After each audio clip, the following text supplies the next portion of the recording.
Good evening. This is Dr. John Bennett broadcasting from Miami. Tonight we have with us Dr. Abdul Rana, MD, neurologist and famous Parkinsonism educator. Tonight Dr. Rana is going to be talking about runny nose and Parkinsonism. Well, good evening, Dr. Rana. Good evening, Dr. Bennett. Okay, runny nose and Parkinsonism. How long has a runny nose been known to occur in Parkinsonism? There has been a recent trend about learning more of the non-motor symptoms of Parkinson's disease, and still the runny nose was not a common knowledge of most of us in the Parkinson's disease, but in recent years it has been recognized more as the understanding of non-motor symptoms of Parkinson's disease and their impact on the quality of life of patients is being known more.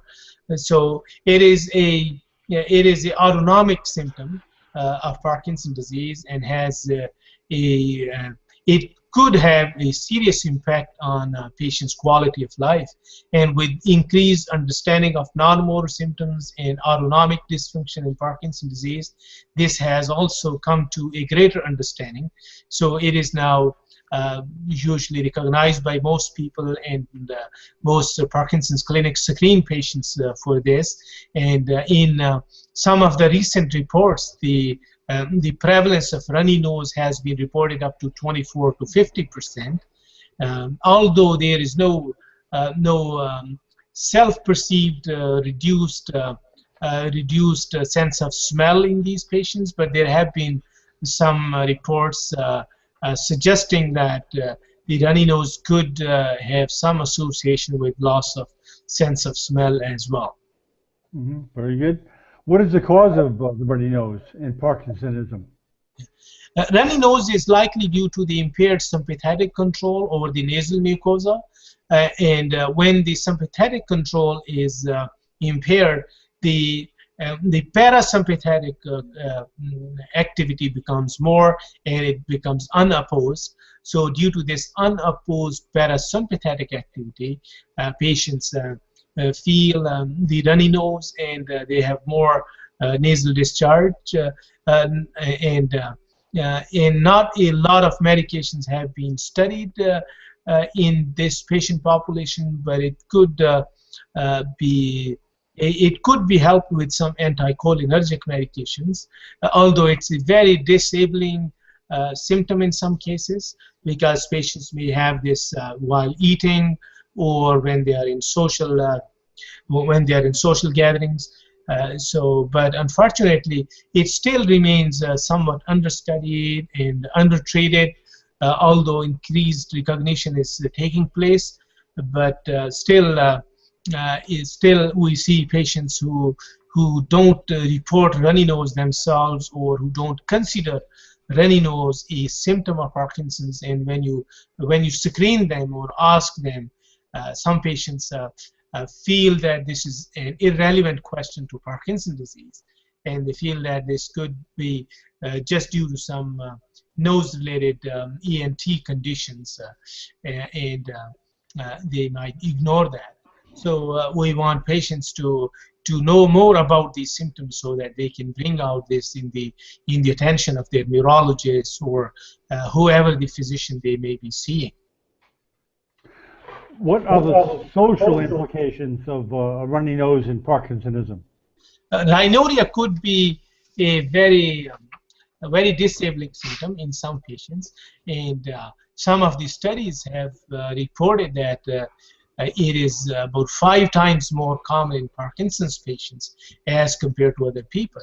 And a large percent of patients with rhinorrhea, they may feel embarrassed or annoyed with this symptom, and it could not only be socially bothersome for patients, but also for their families or their caregivers, because if patient is in a social gathering and they are eating, or they are busy in some conversation or in some kind of performance, so, and they have this runny nose, it's quite bothersome and quite embarrassing. what happens in these patients, it could lead to social withdrawal because they stop going in social activities or meeting other people or going out, or sometimes even if they have guests visiting and they are going out for a dinner, so these patients will try to avoid those, or even the family gatherings, they would try to be alone, and they would not like to eat with other people because they feel embarrassed themselves. So it could have many emotional consequences as well. So in these patients, especially because it happens at meal times. What happens in meal times, because the parasympathetic activity increases at the meal time, and this is also due to unopposed parasympathetic activity. So the rhinorrhea becomes even more prevalent when patients are eating, and this could be quite disturbing for them. How do you go about managing the runny nose in Parkinsonism? Yeah.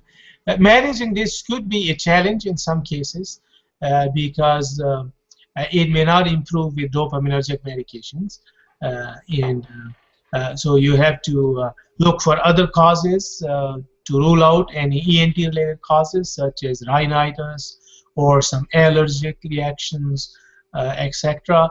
So once you make sure that it is not due to some ENT-related causes, and most of these causes could be probably ruled out based on history and physical examination. Sometimes you may need help of ENT for an assessment at least, or advice, and otherwise anticholinergic sprays, nasal sprays could be helpful.